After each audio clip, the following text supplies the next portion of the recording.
dalam mata pelajaran Bahasa Indonesia. Widya Sumardini dalam mata pelajaran Bahasa Indonesia. Apa kabar kalian semua? Alhamdulillah baik ya. Sehat semuanya, tetap semangat belajar. Jangan lupa selalu mematuhi protokol kesehatan. Baik, di pertemuan sebelumnya kita sudah membahas tentang teks eksposisi. Hari ini lanjut ke KD 3.5 yaitu mengevaluasi isi teks anekdot dari aspek makna tersirat. Dan yang kedua 3.6 menganalisis struktur dan kaidah kebahasaan dari teks anekdot. Sebelum itu, jangan lupa tulis nama dan kelas di kolom komentar pada postingan ini di Google Classroom sebagai tanda kamu hadir di pelajaran Bahasa Indonesia. Baik, saya mau bertanya dulu nih, apa sih pengertian dari teks anekdot? Nah, sebelum mengevaluasi dan menganalisis, kalian harus tahu dulu pengertian teks anekdot adalah cerita singkat yang mengandung unsur lucu dengan tujuan melakukan sebuah kritikan. Teks anekdot ini biasanya bertopik layanan publik, politik, lingkungan, dan sosial. Baik, sudah tahu kan apa pengertian dari teks anekdot? Diingat-ingat ya. Lanjut ke struktur teks anekdot. Ada 5 struktur,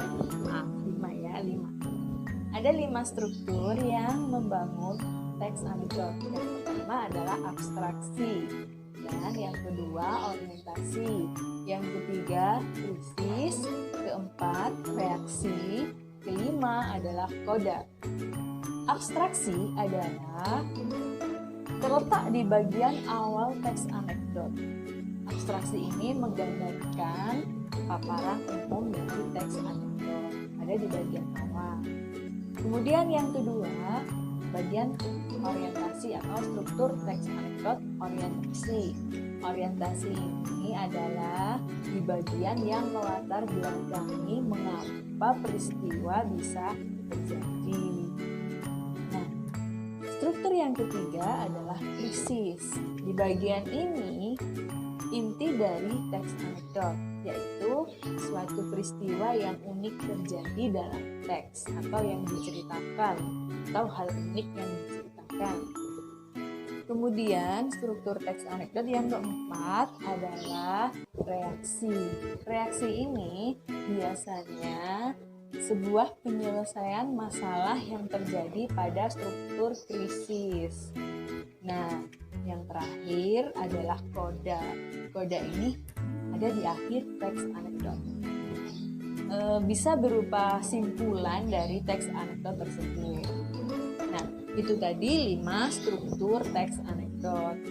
Apa tadi? Ayo diulangi. Yang pertama, abstraksi. Yang kedua, orientasi. Ketiga, krisis. Keempat, reaksi. Dan yang terakhir, atau yang kelima adalah koda. Baik, sebelum itu nanti di buku kalian ada di halaman 56 teks anekdot yang berjudul Kisah Pemulung dan Pak RT. Di situ ada contoh kalian mengevaluasi isi teks anekdot dari aspek makna tersirat. Jadi setelah kalian mengetahui pengertian dari teks anekdot, nah isi dari teks anekdot itu seperti apa? Makna yang tersirat di situ seperti apa? Pesan yang disampaikan, itu kalian evaluasi. Kemudian menganalisis struktur dan kaidah kebahasaan. Belum ya, kita belum sampai ke kaidah kebahasaan. Masih di strukturnya tadi.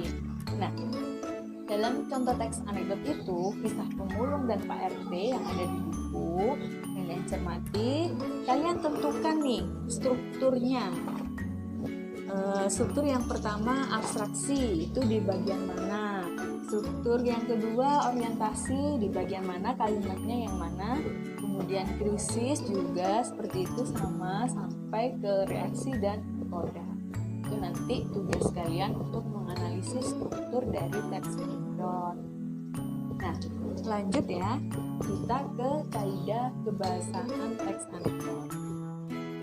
Ada 5 juga kaidah kebahasaan teks anekdot. Yang pertama, kaidah kebahasaan teks anekdot menggunakan waktu lampau.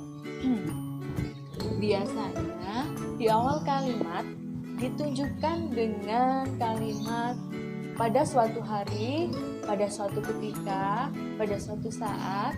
Nah, itu adalah contoh kaidah kebahasaan yang menggunakan waktu lampau. Kemudian, kaidah kebahasaan yang kedua adalah menggunakan pertanyaan retorik. Apa sih pertanyaan retorik? Nah, belum tahu kan kalian? Pertanyaan retorik adalah pertanyaan yang tidak membutuhkan jawaban. Kenapa bisa begitu? Karena si penanya ini sebenarnya sudah tahu jawabannya apa.